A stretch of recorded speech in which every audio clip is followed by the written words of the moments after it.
that place tests my faith. So every time I drive, it's like, I remember that. And by remember that, I remember that God is in control.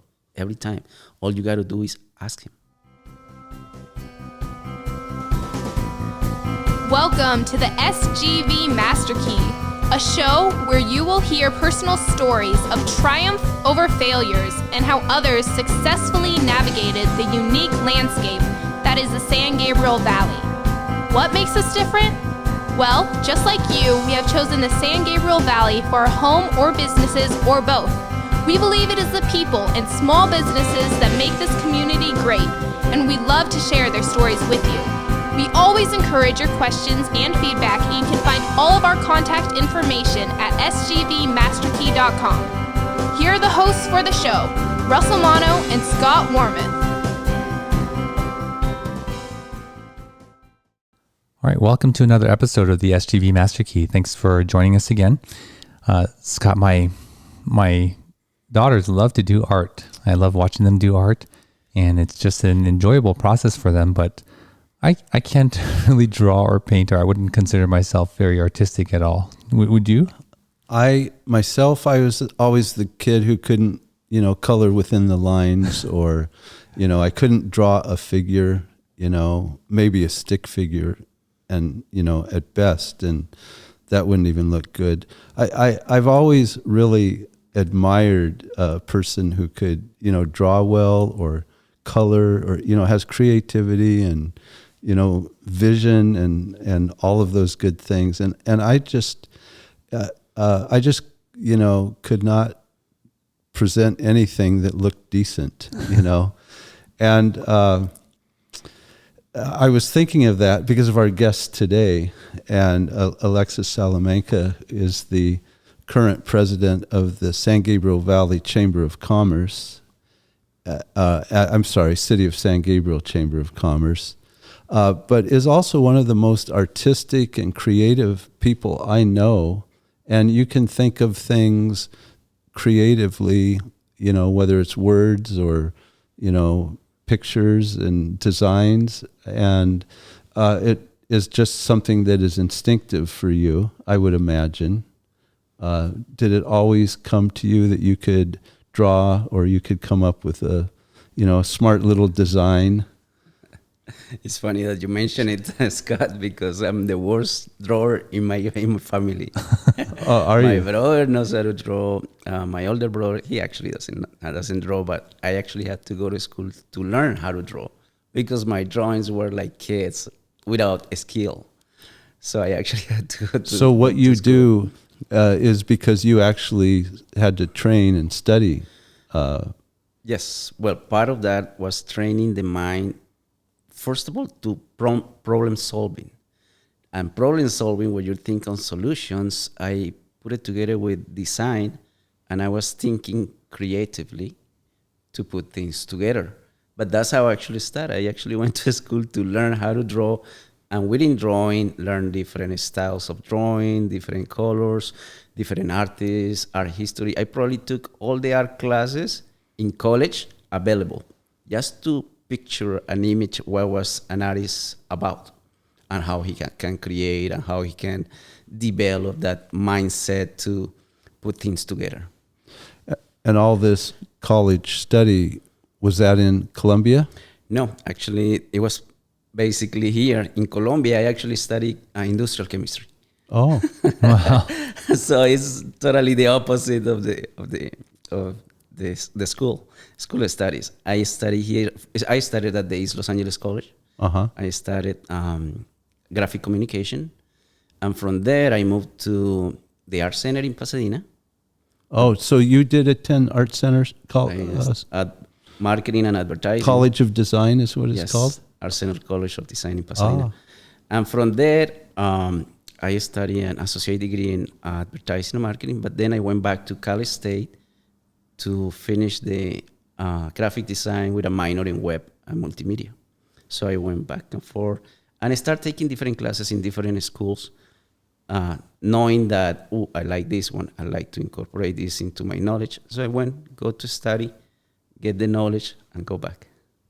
But it basically started everything at the East Los Angeles College. My impression is that this is a passion of yours. It is actually, it is a passion. It is in Colombia. Graphic design was my hobby, and I started back in 1989, working with computers, Commodore Amiga, Atari. Those were the computers back in the days to develop this kind of design skills. And I was helping my dad with the graphics, with the designs of logo in dots, because right there was no vector, it was everything dots. But it was my hobby. So when I came here to the States, I actually, well, it goes a little bit back because I went to work to a chemical company, Trade Chemical Corporation in El Monte. And I was there working as a lab tech for 5 years and helping them at the same time with the forms, with the designs of everything. But it was until I give back to that company a couple of projects that they were very successful that they decide, well, we would like to compensate what you're doing in our company. So we would like to compensate with money or with a school. I say, compensate with a school. And then he said, what do you want to study? We want you to take you to UCLA so you can complete your bachelor in chemistry. And then I said, no, I'd rather go with design. So they actually were the ones that paid my education for East Los Angeles College to finish graphic design, because that's what I like it, and that's when I made the switch to that career. And from there, everything is amazing. God opened amazing doors for me. Following that path, I moved to start going to companies like City Spirit Printing, when actually Scott, back in the day, City Spirit Printing in Monterey Park, he used to send jobs to print. That's when I heard about Scott Warmont.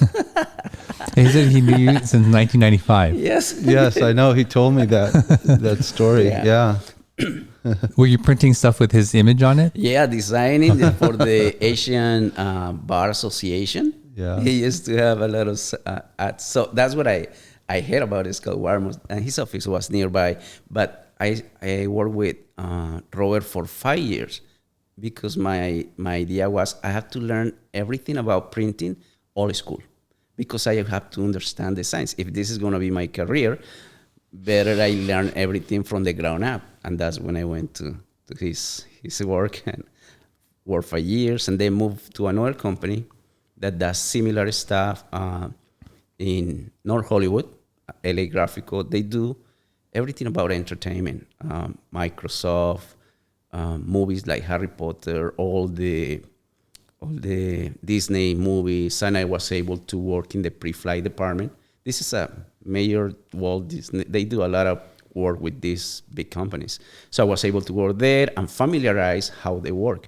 And basically I was absorbing everything in order to, when I get the opportunity, to offer these all skills together to whoever need them or were in the needs of having them. Can we back up a little bit into your early life? You said you're from Colombia, and can you look back and think of what in your childhood developed this interest in design, in graphic design? Yes, a game. A game. Everything is a game, and this game is called Choplifter. I still remember it, but it was for Atari, and the graphics, I really like them. I like to be. You always dream when you're a kid, oh, I like to do this. I was dreaming to create video games. Once you see a video game, you've never seen it in your life. So I like to do video games one day. So that actually was the spark in the beginning, that I like those kind of graphics. So our listener base, I think the age is probably 30, mid-30s and up. But for the younger listener, they may not know what Atari is. Atari is like a 8-bit graphic console, right? Works with BASIC. The language is BASIC. But that started my older brother was into it. He developed programs in Atari. He developed in C++, Pascal. All those old programs he actually developed, and he showed it to us. And I kind of like it, but it was too specific, too difficult to understand. I like more the graphics.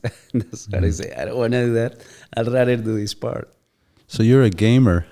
I started as a gamer. Do you remember the Commodore 64? The Amiga 500.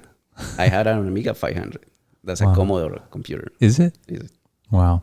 Yeah, my brother used to play games on Commodore 64. Yeah.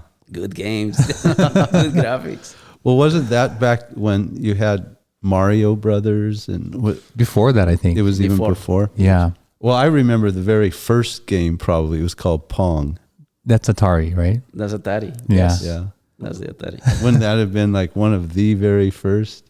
I even remember we had that in our house. My father brought it home. It was just a ping pong game. Yeah. Very simple ping pong game. Very addicted to it. Yeah. I remember how the thing would just go up and down. So are you still a gamer, Alexis? No, not really. No. When did you stop playing games? Well, actually, I do. Once in a while, I play solitary. I like solitary. Okay. But that's to distract, to take my mind away, because sometimes you had to unplug your mind in order to plug it to something else.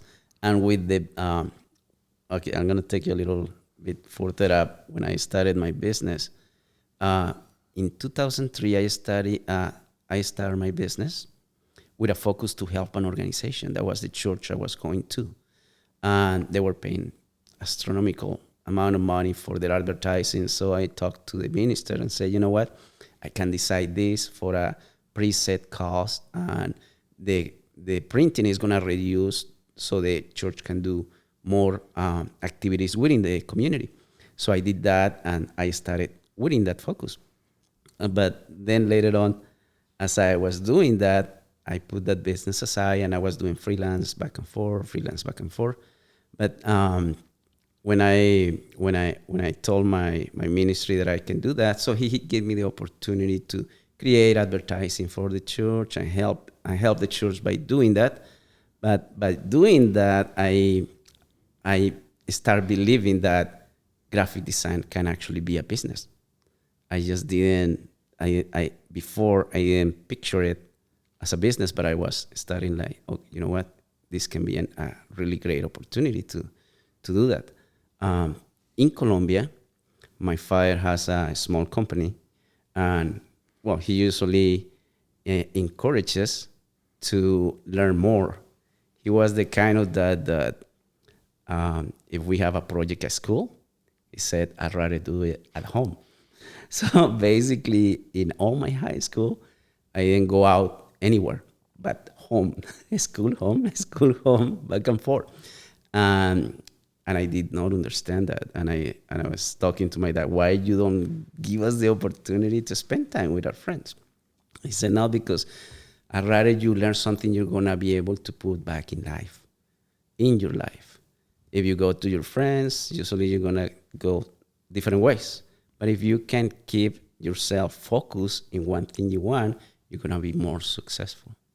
And that's when, going back to the computers, I always remember his words and say, you know what? If I just keep this focus on computers, and I like computers, maybe I can be good at computers. But when the years pass, then you got to go to school. You totally forget that side of you that you really like something, and something changes up. And I went back for industrial chemistry because we have actually a chemistry lab in my house. So it was like, okay, I had to jump into industrial chemistry. But after that, I always realized that, hey, I'm also good in graphics. So that's my plan B. And with that plan B, I was moving forward in my career. So this opportunity with your church was sort of the launching point for your own business. I'm curious, what does advertising for a church look like? I don't think that I've ever seen advertising for a church. It's postcards. Back in the days, you get a postcard with what the event is gonna have. Like we have different events like men's forums or women's day. So you have a really nice design, and in the back, the information what the event is gonna be, if they're gonna have a course or not, who the speaker is. But we used to print those a lot and pass this on other people to invite them more. Okay. Because that's a connection. You invite them, you like the event, eventually you introduce the church, and it's something really good for them to think about it. I see. So are you still involved with the church? Yes. I actually, that's one of the best decisions I ever taken. When I came from Colombia, I was an atheist, not God whatsoever, rebellious kid, not really into Christianity nor Catholicism. My father, my mother, they didn't implement religion in my home. So when there's no implementation, you can do anything you want. But when I came here, I came as an atheist back in 1993. And in 1995, I became a Christian. Actually, I never read the Bible before in my life. And I call myself a Catholic, but that's how I came to this country. No Christian foundation at all. So when I came here and somebody invited me with an invitation, my brother and I went, and it totally changed our perspective of religion, because we were taught different theological concepts in Colombia that actually were not true. And we were comparing it with the Bible and say, how come we didn't see this before? And it's because mostly the people who read the Bible were either your grandparents or the people at church.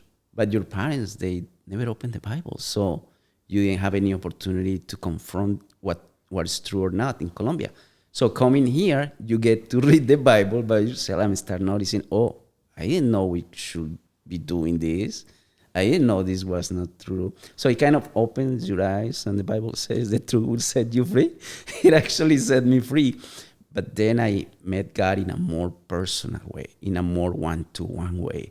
Not a God that I had to go through a saint in order to speak to him, but a God that I can go directly to him. So that's the God I met, and totally changed my life since then. Totally. Wow, thanks for sharing that testimony.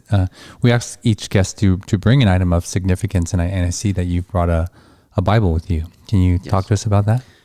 Well, there's one specific scripture that I like a lot in here, and actually I create for my business. I tend to create everything that I'm gonna use. So I create a booklet that I take all my notes, and I print this scripture in every single page to remind me. And that scripture, it says, it's about transformation.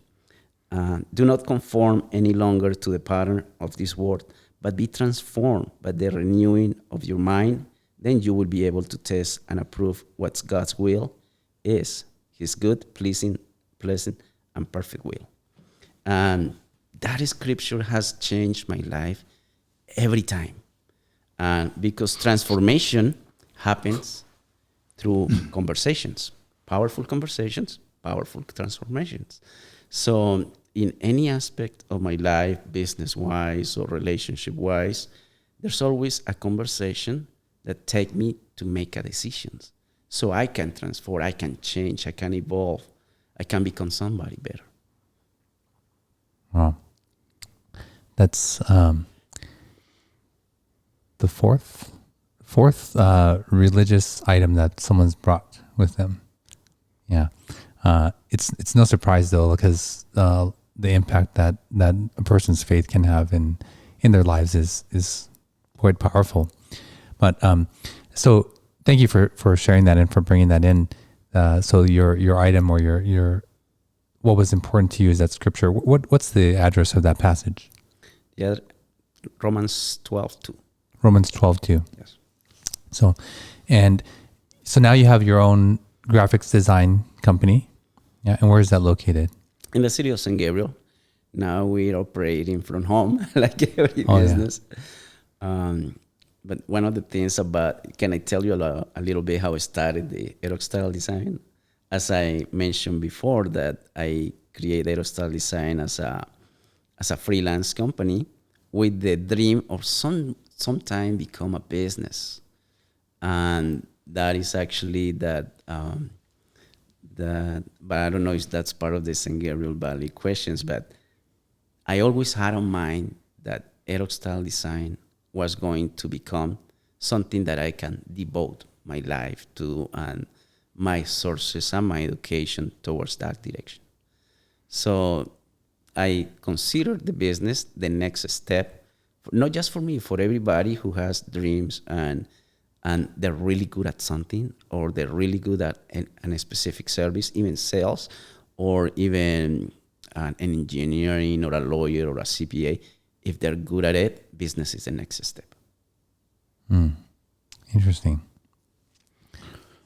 So do you, you are kind of feeling you're one with your business. You don't look at it as something separate from you. Yeah, and I asked at this point, I don't know if it's that good or bad, but yes, that's probably bad because I become the business. I am the business, and eventually that separation needs to be done. Eventually, when you start growing more, bigger, you have to separate those entities, your life from your business, and let the business take that step of branding to own itself, to be known by what the business does, not what the person represents the business. Yeah, that's a deep question because a lot of people probably have trouble, identifying what is the way their life should go. Is your business your life, or is your business, a separate entity and your life belongs somewhere else? Yes. It's very difficult, I know, for small business owners to make that kind of distinction. And they probably have figured out with their Facebook account, because everybody has their Facebook account, and they always have the question, should I open a business account for my business, or should I keep my personal account for my business? And ideally, you have to separate them. Ideally, you have to either create a group with the name of your business, and your personal life, keep it separate, because your personal life is you, is your friends, is your family. Not everybody. You don't want to share that with everybody else. There's a lot of very personal, close things to you that you sometimes share with your friends and close friends in Facebook, but you don't want to make that public to everybody. People that not even know you, probably just heard of you. No, that's when you want to create a separation. For most people who have gone to a graphic designer or to get out an idea, I find that that's a very difficult thing to do, right? To say, okay, I have this idea, I have this picture in my head. Now I want you to make this a reality, and to make that seamless, or to actually get their ideas out onto paper or whatever media that is. How do you do that? How do you get that out of a client? Well, one of the best lessons I ever got taught by one of my teachers is that the computer is a tool. It's not when you're going to brainstorm. You never brainstorm in front of a computer. The computer is the one that helps you to finalize what you already brainstormed in a piece of paper. You never do that in the computer. So in projects, I always take my book. I always brainstorm in the book. I always move things around because I'm faster with my hands, drawings in a piece of paper. Now, when I have a concept and ready to go, then go to the computer, finalize it. That's when you spend the less time in the computer. Unfortunately, not too many people adopt that direction. They go to the computer and they start brainstorming, playing around with tools until they get the concept done. That wastes a lot of time. I've experienced that myself with you, where we would be sitting at a table in a meeting talking about some ideas, and you would be, jotting down not just words, but, designs, and coming up with ideas, on the spot. Yes. And they would look to be like pretty much a finished product that fast. You could, come up with an idea. So you process it pretty quickly, So somebody says a word or an idea, and you transform it into something on paper pretty quickly. Yeah, I got to make a note about that. I got a similar situation with my younger brother, and he was telling me, hey, how do you do this? And I was telling this. And then I tell him, it's common sense. And then he said to me, your common sense is totally different to my common sense. So what is your favorite media that you work with? Is it digital? Is it print? It's digital. Digital. Yes. Okay, so for social media platforms, video, that kind of thing? I tend to mix everything. I do graphics, I do imagery, I do videos. I mix everything that can be mixed and can deliver the right message. Because it's not about what you put in social media, it's about the message you want to transpire to the people who's going to hear or see that message. So you want to make it in a format that they can capture, that it can be captured, that it can be processed, that it can create a call to action. That's most of the designs I do is call to action designs. Click here, this is what you get. And I think you said website design, right? You do website design? I also do website design.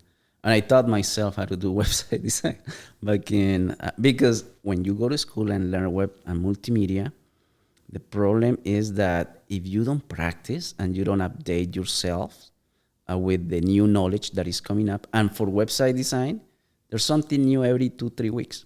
So you have to constantly keep upgrading to the point that you understand the concept. It took me a while. I learned to do websites with Flash back in the days, but then everything moved to HTML5, then it moves to WordPress, then Magento. Then it broke in so many directions that now you can do websites with blogs, different organization, Indian, American, England. They put together all these platforms to make websites easier than before. Now a graphic designer doesn't have to know the code to create a website. He just understands the process and put together blogs in order to display something that is interesting to the viewer, to the user. So how did you get from your own design company to the president of the chamber? That's an interesting question. So when I started my company, one of my biggest challenge was to get away from the job that pays you like a really nice check every week, every two other weeks, into a business that doesn't get that check every other 2 weeks, but you have to look for that. And the way I connected with the Chamber of Commerce is once I started my business, well, in the process of starting my business, I was always challenged with that question. Should I go 100% with my business? But how I'm gonna create that check every other 2 weeks that I'm receiving right now by working with this company? So when you do a freelance, there's no commitment. It comes, it goes. But when you have that kind of feeling that it can become a business, there's always a guilty part of that follows you inside that says, what if doesn't work? Then I had to all again apply for a business and get back in track. So what my biggest prayer was, God give me the opportunity to start this business with Eraxtyle without feeling guilty that I abandoned a really good opportunity to be working to another company. And I always pray about that. And it was until 2008, 2009 when there was this kind, everybody was laid off because of the economy was really bad. So I saw that as an answered prayer. I said, you know what? This is amazing. I was laid off, actually. I was laid off, but I was happy.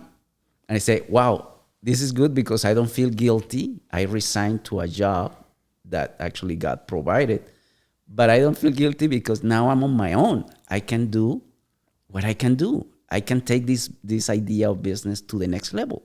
So the first thing I moved within that year into the city of San Gabriel, and I got my friend Gustavo Gamba. He was helping me with trying to connect with the city.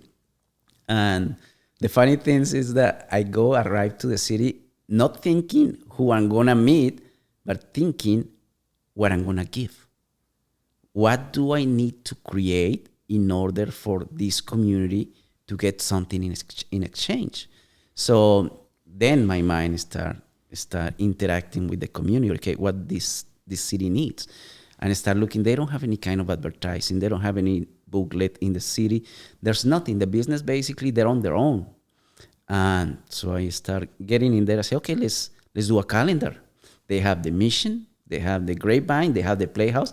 Those are amazing landmarks. So what I did, I went, took some pictures, really nice pictures, and I create this amazing 2 by 3 feet calendar of the year 2010 with the pictures of the landmarks, the Playhouse, the Grapevine, and the Mission, and with business cards around. So I went out and charged every business card so I can get the money to print this whole calendar and distribute it to the community. And it was totally success. Wow. That's a great introduction to, coming into the city. We're going to go deeper into that, Alexis, but let's take a quick break and we'll come right back into that. The legal process can be intimidating. You don't know where to start and you're unsure of what to expect. The attorneys and staff at the law offices of Scott Warmoth have been serving the San Gabriel Valley for over 35 years, helping people just like you navigate through the legal process and ensuring you're treated fairly. You can find them at law888.com or call 626-282-6868. That's 626-282-6868. And we're back with Alexis. That's a really interesting story to go out there and see what was missing in the community and create this calendar. I just wanted to point out that, we've had some stories already shared with our guests about what happened in 2008, right? Like that sort of drove a lot. And that's sort of similar to what's going on now, right? The people who are going to come out of, COVID, if they were impacted, are the ones who are going to seize it as an opportunity to do something different and grow from that. But please continue on with your story. So you created this calendar and you went out and got businesses to advertise on it. Yeah, so I go create, then the next step, probably the hardest and toughest step for a graphic designer, because most of the graphic designers, they're not salesmen. They're really, there's a fear going out and request for services. They rather sit down and let people know that you can do stuff so they can do business. But it takes courage for a graphic designer to step out of that chair and go out and knock out the doors and start selling something that is not even created, but it can be really good for that business. So I did that. I left my chair, my computer. Okay, it's time to meet the community. Who are the businesses in this community? How they can be helped? And I knocked doors, and then I connect. I remember I connect with Sandy Roscoe, executive director for the San Gabriel Chamber of Commerce, and I told her what I was doing. So she said, "Wow, this is a really great idea for the business. How can I help you?" I said, "Well, I'm thinking who can be interested in this kind of advertising." So she pointed me out a couple of businesses, and I went through those businesses, and those businesses put me out more businesses, and I feel 20 business card size in that calendar.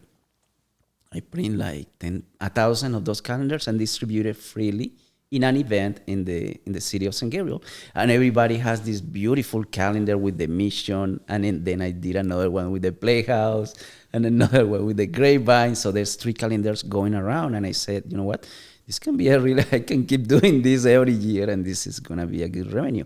But by doing that, I start getting to know the needs of the city. Oh, we need a print shop.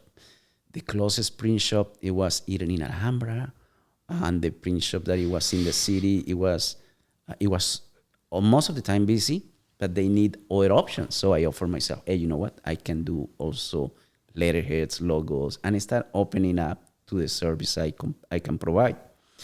And by doing that, then Sandy started kind of like taking more interest in all the advertising that I was doing.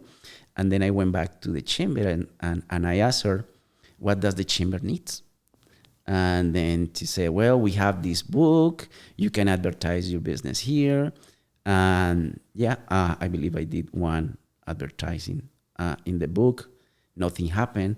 And then I started saying, okay, this book is a really good idea, but it has to have a call to action. We need to have something that people like to keep it.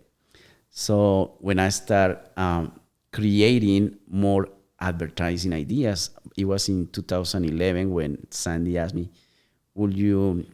We would like to ask you. You want to be part of our board of directors for the Chamber of Commerce?" Of course, let's do it. I never been a board of directors. This is gonna be a great opportunity to be a board of directors and help from the inside out. Because I always think you can do a lot of work on your own, but if there's an organization you represent, that organization can empower you to help everybody else. And the Chamber of Commerce was a perfect fit for the ideas I have. It was in 2012 when I started my first booklet. And the booklet is an amazing booklet. I don't know if you got a chance to see it back in the days, but it was... I don't remember offhand. What was the booklet? It was a 9x6 booklet with 76 pages, and it has an unfolded map of the San Gabriel Valley. And I came to the Chamber of Commerce, and I told Sandy, I'm going to put an article in this business about the Chamber of Commerce because people need to know what you're doing for the business. I mean, she's a public relationship for any business. And I always tell Sandy, you have a hard drive as a brain because you remember everything from anybody, even things that the people don't remember, you remember them and storage them. So it's kind of like a hard drive walking. She remembers numbers, birthdays, names, everything that you can actually forget. She remembers everything. But that helps her to do the job efficiently. So I started telling Sandy, I want to portray the chamber. This is going to be a tool for the chamber. I want to focus on the members for the chamber, give them an opportunity to advertise in this book. And I did that 2011, 2012. And then in 2012, 2013, Sandy actually told me you should be the president because if you bring those ideas, we can actually be engaged in more effectively for the business in our community. And back in the days, the board of directors of Chamber of Commerce, it was a very challenging board of directors. It was a hard times for Sandy trying to deal with different situations with that board. It was a challenging one. And the first thing I thought, oh my God, this is a really tough people. People in this board, they're not looking for the community, they're looking for themselves. And it should be the community first. You belong to a Chamber of Commerce, not for your own benefit, but for the benefits of others. So, well, thank God, not all of them are here this year. They little by little, they were going different ways, and the chamber was adopting different candidates to be being board of directors that actually empower the chamber. And the chamber that it is right now is empowered because the quality of people that are there, that they're willing to go the extra mile for the business that is a member of the Chamber of Commerce. And by doing that, I was able to be president of the chamber back in 2013 to 2015 and helping more Sandy in a one-to-one, meeting a lot of people, making the chamber accessible to the community.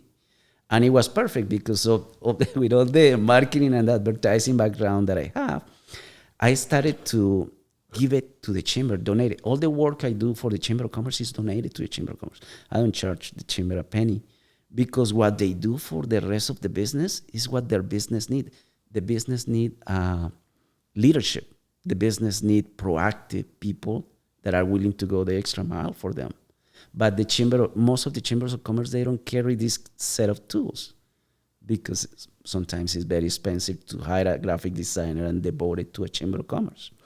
So by Eraxtyle donating the work to the chamber, it basically opened a lot of opportunities for the chamber to start reaching further to other cities as members of the chamber.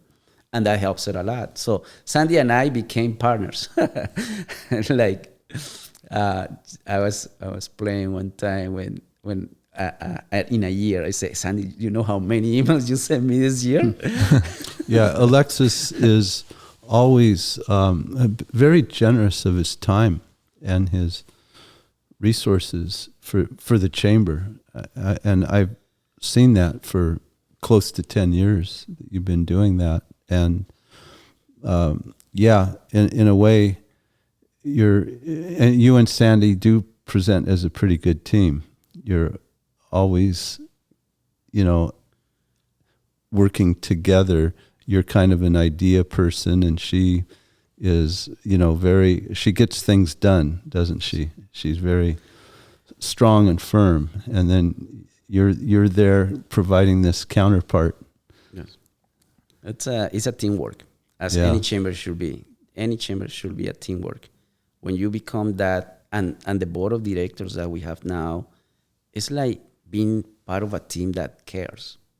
Everybody, when back in the last year or the year before, when we have our board meetings, usually once the board meeting is finished and everything is adjourned, everybody's gone, disappear. Not this chamber. The meeting is adjourned, but they stay there talking about different matters. Then you can realize that they're giving their heart for the businesses and their time, but they're willing to do that. I sometimes even say to Sandy, I get concerned, is Alexis making any money? How, you know, how can he support his family? You know, you're always giving. You're a very generous person. Well, I am making money, and God is making sure of that, because when you open one door, you'll be amazed. When you give your heart, when you put yourself to give your heart truly to help a business, God opened 10 doors for you to get any other business. So by me devoting to the chamber and just donating my time, my design for the chamber, God opened 10 doors for me to go and charge them what I usually charge and actually make some money out of it. So what are some of the projects that you're working on?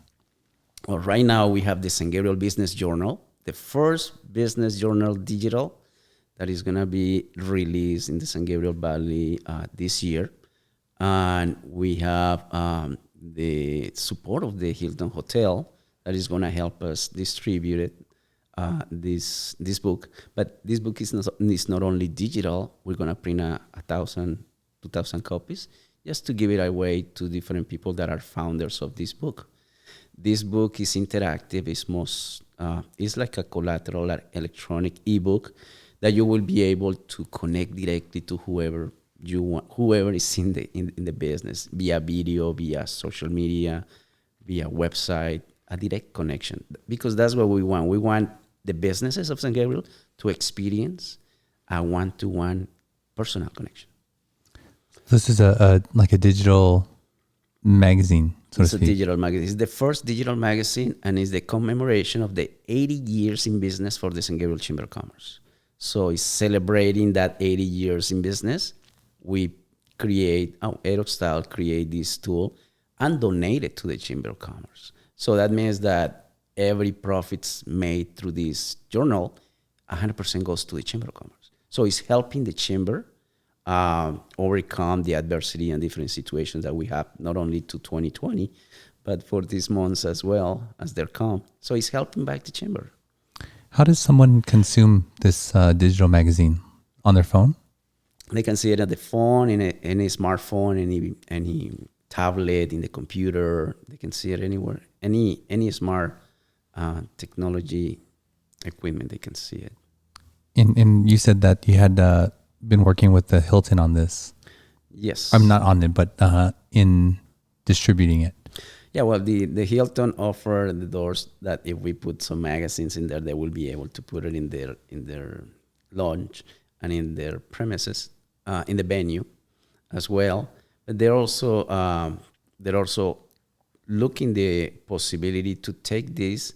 We're gonna convert this magazine to a video, to a slides, and they're gonna put it in the showrooms for the future events at this venue.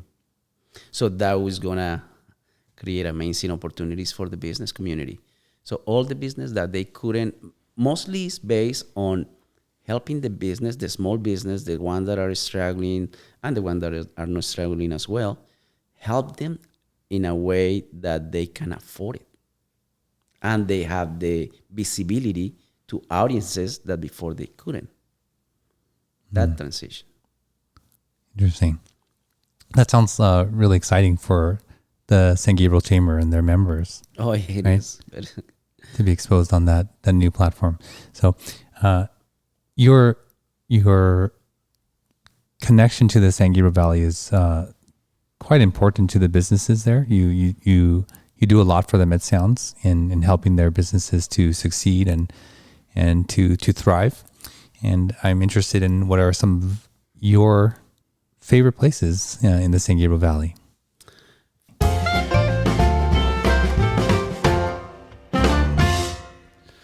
Alexis, what is your SGV3?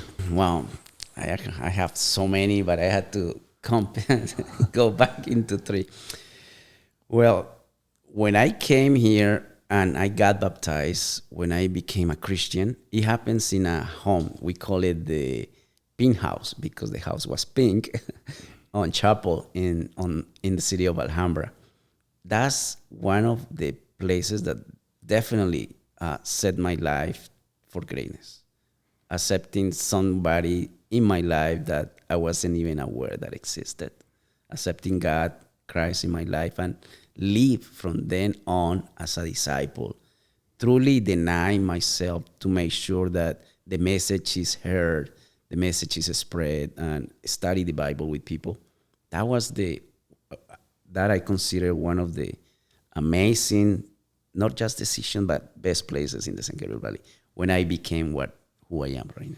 That was the pink house. That was the pink house. We call it the pink house. Is that somebody's residence? Yeah, it was a Christian household for a brother's Christian household, but it was pink, so it was funny. Chapel is short enough where you could drive and probably look for it. Is it still pink?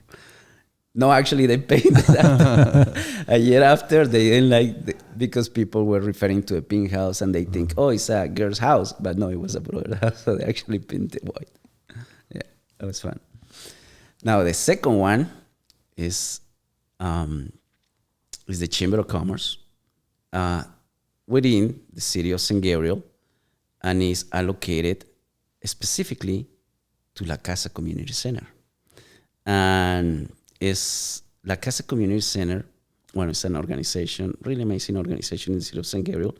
But in that place, my faith was put to test.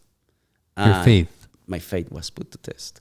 And I considered that place, every time I drive by, every time that somebody mentioned that place, I remember that God is in control for a situation, for something that happened in that. I can tell you what happened. It was quite interesting.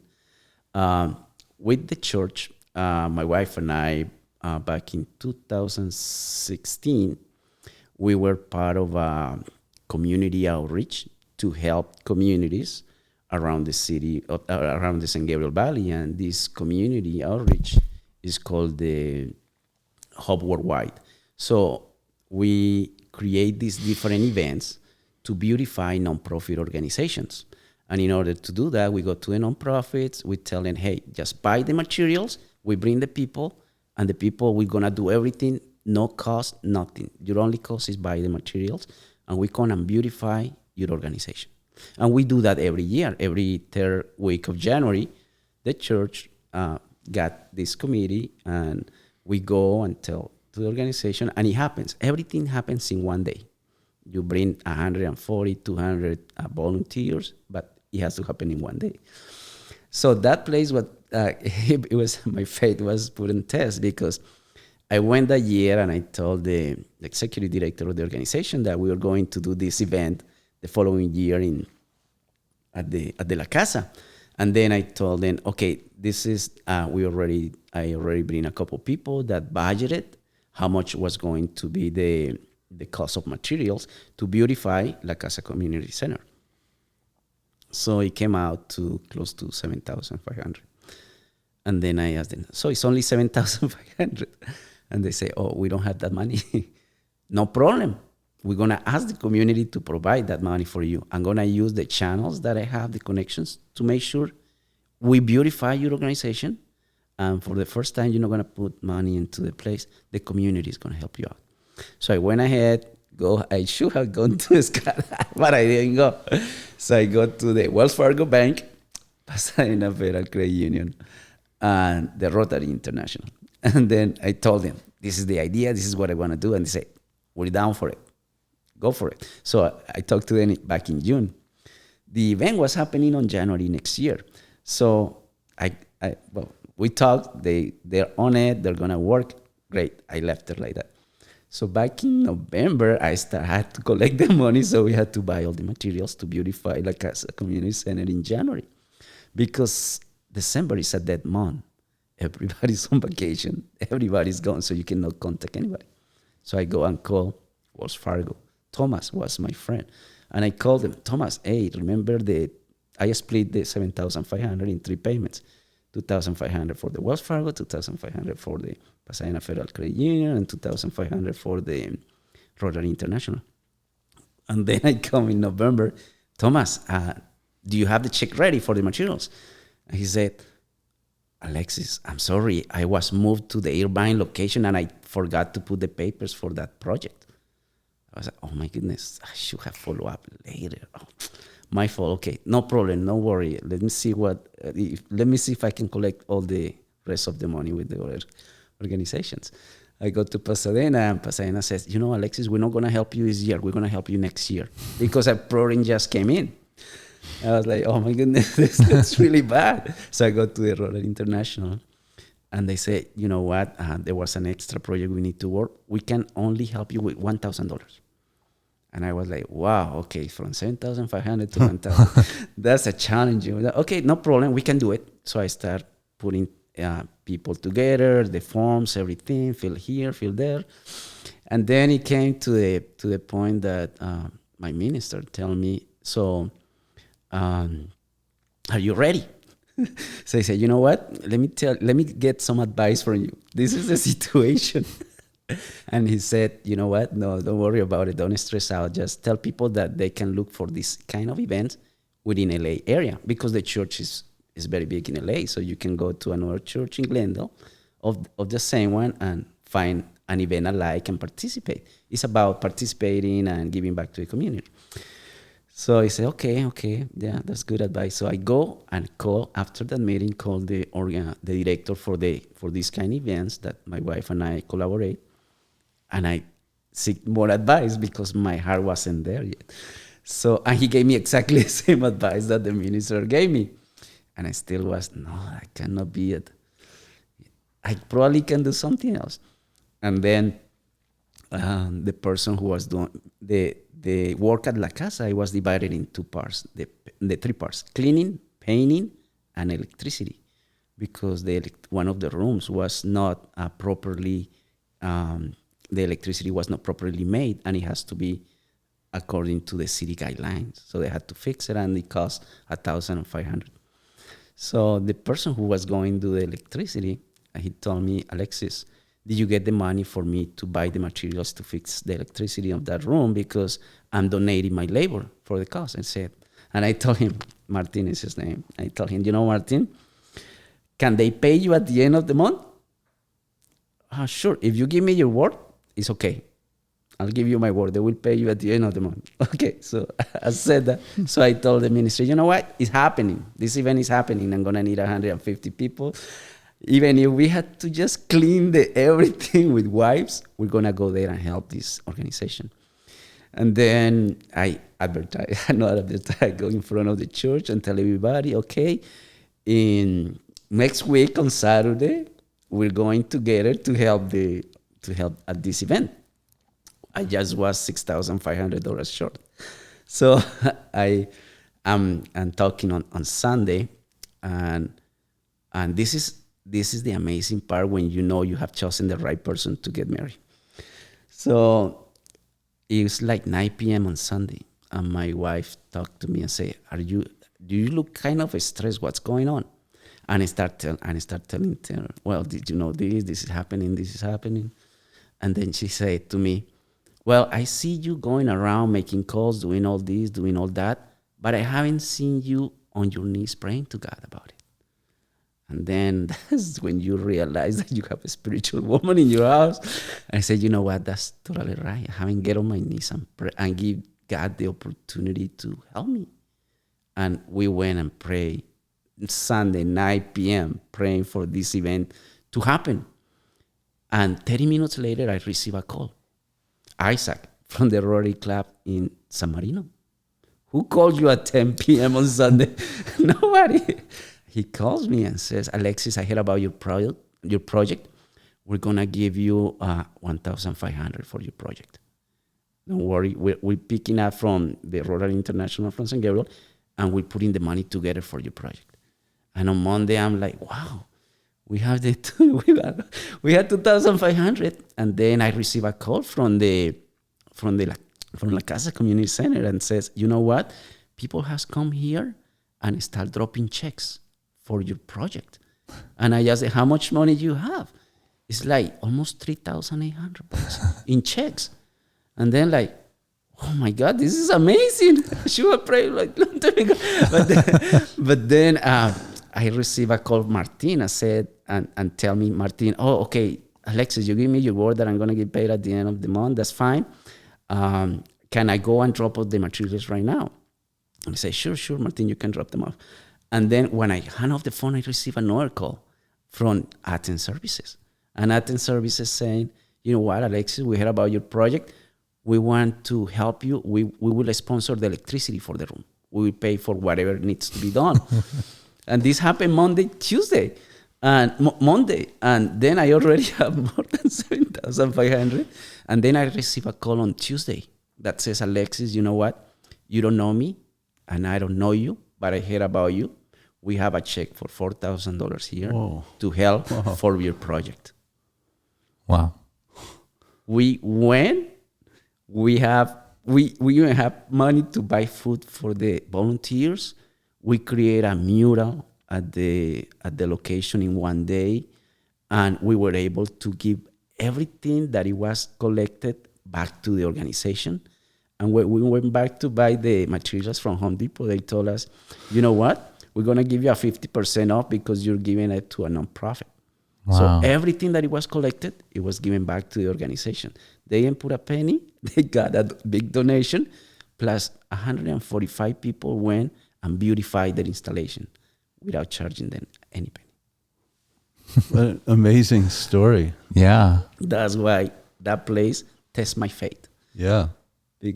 So every time I drive, it's like, I remember that. And by remember that, I remember that God is in control. Every time. All you got to do is ask him. Wow. Well, that number 3 can't top that. I know. I was just going to say, But what could you say after Number that? number three is actually interesting too, because number 3 is the University of the West. And that university is amazing. Well, after helping the church in the organizations, events, we moved to the single ministry.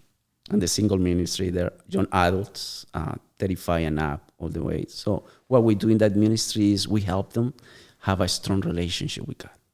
So when we moved to that ministry, we noticed that half of the ministry, they didn't speak English. So I asked him, hey, so how come you guys haven't learned English for the last 20 years that I know of you? Oh, we were going to this school, but they closed it, and the budget for California, they were cut down, and we don't have any more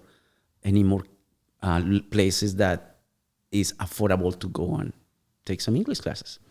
I said, I cannot believe that. So I go out and I find out they actually cut the budget for the ESL classes. So I said, you know what? Okay, which universities are nearby? And then I found, I asked Sandy, where are the closest universities? University of the West is one. I said, great, let's go to University of the West. So I go pray, okay, this is going to be good. What I'm going to propose them is going to give them this ministry and any other one opportunities to go to learn English. So I go and have a meeting with the president of the university, and I introduce myself. That year, actually, it was 2016, I was immediate past president for the chamber. And I tell him, hey, I'm from the chamber. I have a couple of ideas for your university. Do you have a minute to meet with me? He said, you know what? My flight was canceled. Yes, of course, I have a minute. Come by. So I went there and I tell him, hey, you know what? There's a need in the community. All these people, they need a place to learn, to study English, because some of the budget was cut in California for these classes. So you guys are a university. You guys have everything, the resources, the building, the teachers, everything. Why don't you create a program, an ESL program on Saturdays from 9 a.m. to 11 to 1 p.m. and 4 hours taught by teachers here of the university. And that's the way you give back to the community. And we said, that's pretty interesting. What do you have on mind? And then I said, okay, 4 hours every Saturday for 16 weeks. And if I bring you 30 students, how many classes you can create? I said, we will create 2. Okay, so 30 students, 2 classes. So we're going to need 2 teachers, 4 hours every Saturday. How much are you going to pay the teachers? Well, like $32 an hour. Okay. So multiplying everything, it came out like 3,000 and something. And then I say, okay, so divide that per 30, and it comes out like at $122. And then I told him, 122 is awesome, but what about 145?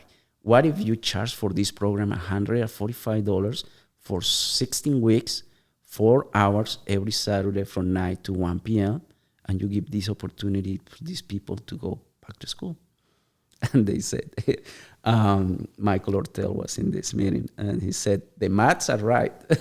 All the calculations, maths are right. And then he said, you know what? That is a really great idea. He takes his pen and said, do exactly what he says. Let's create this program for these people to come to university and learn English. And I'm signing on it. And then he said to me, and you know what? If any of them are willing to, if these people that are coming, their parents, so they have not completed their university, or they don't have any, have not been graduated from a college in the United States, I'm going to give them the opportunity to the Lotus Grant. And the Lotus Grant basically gives you, back in 2016, take over of 90% of your tuition. So instead of paying for the year $30,000, you start paying $3,000 if you fulfill those requirements, and you don't need papers to come to study to this school, because we are a private university, and because of that, you don't need to provide your documents. If you are an immigrant without documentation, you can come to our university. So that opens a really great opportunity. We have the people in the church to go attend the school, and it was amazing. And then the 3 weeks after, he calls me, Morgan. He called me, Alexis, I want to have lunch with you. I said, okay, sure, let's have lunch. And then he said, I want you to invite you to be an advisor for their university. And I said, how come an advisor? I said, yeah, because in the meeting you demonstrated the 3 mottos for our university: character, compassion, and community. You came and you told us to build this program for people that not precisely you, so you advocate for the community. You have character, because not too many people just knock the door to have a meeting with the president and talk about these needs, and you have compassion for other people. So you demonstrate us the value that we should have as part of the university. But you came to us and demonstrated. And he told us, you know what? If the kids of those people who are gonna be part of the programs, we're gonna make the university accessible for them and their friends. So when they come, not just the tuition they're gonna be saving, but we're gonna find ways they can save more. And I was like, wow, this is amazing. It all just worked together so well. It just worked together so well. Wow. When you think about benefiting others. Yeah. Well, that's also a great story. Yeah. You have quite the ability and drive to just go out there and make these things happen. That's incredible. Learn from Sandy. Yes, just like that. Wow. Well, Alexis, thank you for sharing all those stories with us and with the listeners, and for being on the show today. Thank you. If there's something, or if someone wants to get in touch with you, where can they find you?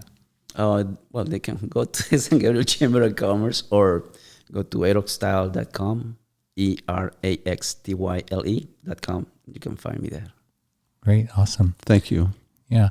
For the listeners, thank you again for tuning in to another episode here We hope you are enjoying the program. And if you have any feedback or comments or ideas for the show, please don't hesitate to visit the website, sgvmasterkey.com. Thank you, Russell. And it was another great show, and it's really inspiring to listen to people like Alexis. And I think that was really a great, kickoff to what for us right now is the new year. I know by the time this airs, it's probably going to be March. Right. But thank you very much. Yeah, we appreciate you listening, and we know you take time out of your day to do so. So stay tuned for the next episode. Thanks for checking out another episode of the SGV Master Key. You can find the full back catalog of the SGV Master Key at sgvmasterkey.com and wherever you get your podcasts. This show was produced and edited by Russell Mono and Victoria Allers of Kind Monster Productions. Thanks again for listening or watching. We'll see you again real soon in the next episode. Nice mother. No, kind mother.